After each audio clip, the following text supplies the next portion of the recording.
अब ये रूल किसने बनाया कि केक हमेशा मीठा ही होना चाहिए? केक तो आपने बहुत सारे खाए होंगे, लेकिन आई एम 100% श्योर कि आपने इससे यूनिक केक पहले कभी नहीं खाया होगा। सेलिब्रेशंस और पार्टीज में अपने गेस्ट को सरप्राइज करने का इससे बेहतर कोई और तरीका नहीं हो सकता। ये है दही बल्ला सैंडविच केक। थोड़ा सा डिफरेंट और यूनिक रेसिपी है। तो यूनिक क्यों है ये आपको पूरी रेसिपी देखने के बाद ही पता चलेगा, तो रेसिपी में लास्ट तक बने रहिएगा। आटा, चावल, मैदा, सूजी, चीनी, इस रेसिपी के लिए हमें कुछ भी नहीं चाहिए।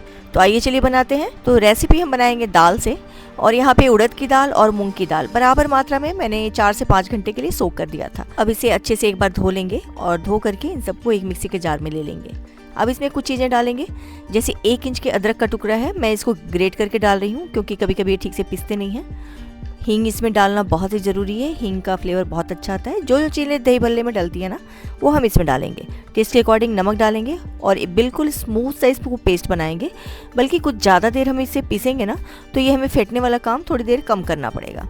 तो हमें अब केक का बेस बनाना है, तो उसके लिए एक हम मोल्ड ले लेंगे जिसमें हम इसको स्टीम करेंगे। तो उसके लिए मैंने एक लंच बॉक्स ले लिया है बड़ा सा, और उसमें बटर पेपर लगा करके उसे ग्रीस करके रख लिया है।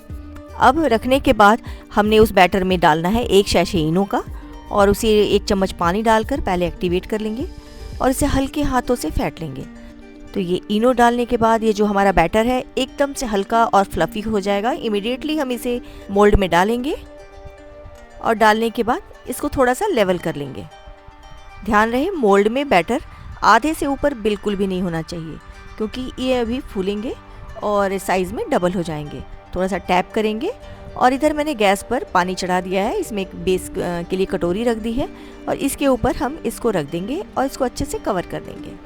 इसके बाद टाइम देखकर हमें 20 मिनट तक इसे स्टीम करना है। जब 20 मिनट हो जाए फिर हम इसे खोलेंगे और इसे एक बार पहले चेक कर लेंगे। ये देख लेना है कि बीच में ये कहीं गीला तो नहीं है। तो हमने एक स्टिक डाल करके इसे चेक कर लिया है, बिल्कुल साफ़ सुथरा ये बाहर आ रहा है। तो हम इस मोल्ड को अब निकाल लेंगे और थोड़ी देर के लिए ठंडा होने के लिए छोड़ेंगे। अब मैंने यहाँ केक की फ्रॉस्टिंग के लिए हंग कर्ड यूज़ किया है, इसे रेडी करके पहले से रख लेंगे। अब बीच की लेयर के लिए सैंडविच में जो चीज़ आप डालना चाहें आप डाल सकते हैं। मेरे पास ज़्यादा चीज़ें अवेलेबल नहीं थी, तो मैंने यहाँ खीरा, प्याज, हरा प्याज और चुकंदर का यूज़ किया है। चुकंदर इसलिए डाला है क्योंकि सफ़ेद सफ़ेद केक में बीच की लेयर बहुत अच्छी दिखेगी। तो और अगर आप बाई चांस चुकंदर यूज़ नहीं करना चाहते हैं तो यहाँ ग्रीन चटनी यूज़ कर सकते हैं, इमली की चटनी यूज़ कर सकते हैं। और आप अगर कोई लेयर नहीं लगाना चाहते हैं सैंडविच में, तो आप सैंडविच में सिर्फ इमली की चटनी और हरी चटनी को भी यूज़ करके सैंडविच की एक लेयर बना सकते हैं। तो बीच की लेयर के लिए सैंडविच बनाने के लिए बहुत सारी चीज़ें जो अपनी इमेजिनेशन से आप कुछ भी यूज़ कर सकते हैं। यहाँ पर मैंने खीरा प्याज यूज़ किया है और कलर देने के लिए चुकंदर को यूज़ किया है। अब जो हंकड़ हमारे पास था उसमें से ही 2 चम्मच हमने इसमें डाल दिया है। चिली फ्लेक्स डाल देंगे, सॉल्ट डाल देंगे और थोड़ा सा चाट मसाला डाल देंगे। इन सब चीज़ों को अच्छे से मिक्स करेंगे। चुकंदर अपना कलर छोड़ देगा और ये पिंकिश कलर का हो जाएगा। कलर आप जो चाहें उस अकॉर्डिंग आप इसमें चीज़ें ऐड करके बना सकते हैं। अब यहाँ पर दही भल्ले का जो दही होता है वो हल्का मीठा होता है, तो मैं यहाँ 2 चम्मच पिसी हुई चीनी हंकड़ में डाल करके अच्छे से मिक्स कर रही हूँ। यहाँ पर मीठा अपने हिसाब से डालें, और अगर नहीं भी डालना चाहते हैं तो वो आपके अपने टेस्ट पे डिपेंड करता है। यहाँ पर अच्छे से मैंने पिसी हुई चीनी हंकड़ में मिक्स करके रख ली है। जब तक ये बेस भी हमारा ठंडा हो गया है, साइड से इसके बिल्कुल ठंडा होते ही अलग अलग हो जाते हैं।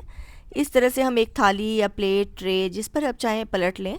और ये देखिए कितना बढ़िया से ये निकल गया है। अब नीचे जो बटर पेपर हमने लगाया था उसको धीरे से निकाल लेंगे।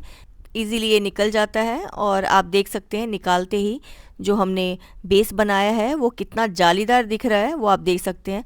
बहुत ही स्पॉन्जी और बहुत ही सॉफ्ट बना है। मैं बहुत ज़ोर से अभी दबाकर इसलिए नहीं दिखा रही हूँ क्योंकि थोड़ा बहुत जो हमारा केक है वो टेढ़ा मेढ़ा हो सकता है बना हुआ। अभी हम इसे बीच से कट करने वाले हैं केक की लेयर बनाने के लिए। तो इसकी जाली देखकर ही आपको पता चल जाएगा कि ये कितना सॉफ्ट बना होगा।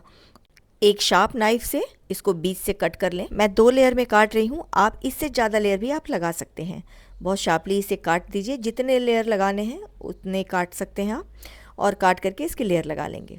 अंदर की जाली देखकर ये पता चल रहा है कि कितना सॉफ्ट बना होगा। अब हम इसे अच्छे से सोक करेंगे।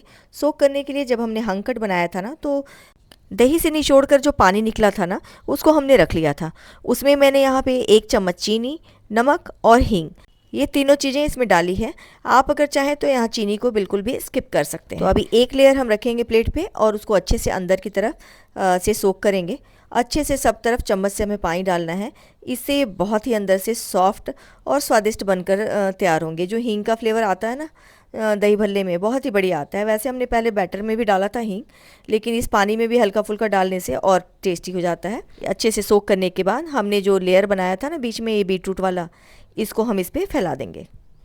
तो अगर आप 1-2 लेयर लगा रहे हैं तो कई तरीके से लगा सकते हैं। यहाँ पे मैंने बीटरूट डाल करके पिंक लेयर बनाई है, तो आप इसको चटनी डाल करके ग्रीन लेयर भी बना सकते हैं। सिंपल हरी चटनी और लाल चटनी से भी लेयर कर सकते हैं। तो ये मैंने अच्छे से लगा दिया है और दूसरी लेयर हमने इसके ऊपर रख दी है और अब फिर से हम इसे सोक करेंगे। तो जब हम दही बल्ला बनाते हैं तो बल्ला छानने के बाद उसे भी हम पानी में डालते हैं ना, तो वो सोक हो जाता है, तो सॉफ्ट हो जाता है। तो यहाँ पे हम वही प्रोसेस कर रहे हैं। अब यहाँ पे हमने अच्छे से सोक कर दिया है और अब हम क्रीम की जगह ये हंकर्ड लगाएंगे, फ्रॉस्टिंग करेंगे इससे। तो आप देख सकते हैं जैसे क्रीम लगाते हैं केक के ऊपर, उस तरह से हमें हंकर्ड लगा देना है। साइड्स पे भी लगा देना है और इसको अच्छे से कवर कर देना है। अंदर का जो बेस है बस वो दिखना नहीं चाहिए और इसे अच्छे से स्पैचुला की मदद से इसे इवन कर लें। अब दही भल्ले में जो जो चीज़ें डाली जाती है ना, उसी से मैंने इसे डेकोरेट किया है।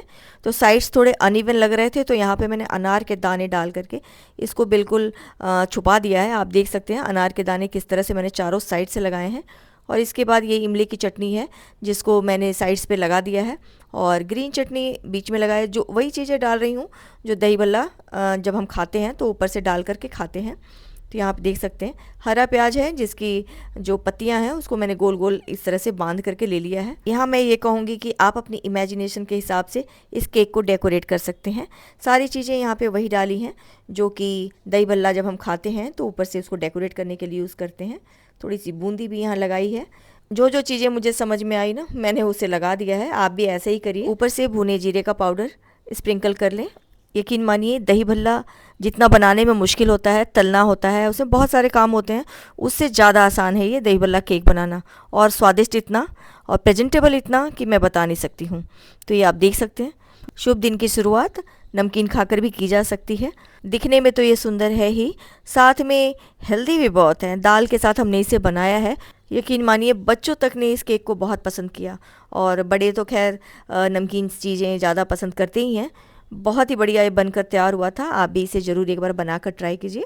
रेसिपी अच्छी लगी हो तो लाइक शेयर ज़रूर कीजिएगा। मैं आपसे मिलती हूँ अपनी नेक्स्ट वीडियो में। तब तक के लिए थैंक्स फॉर वॉचिंग।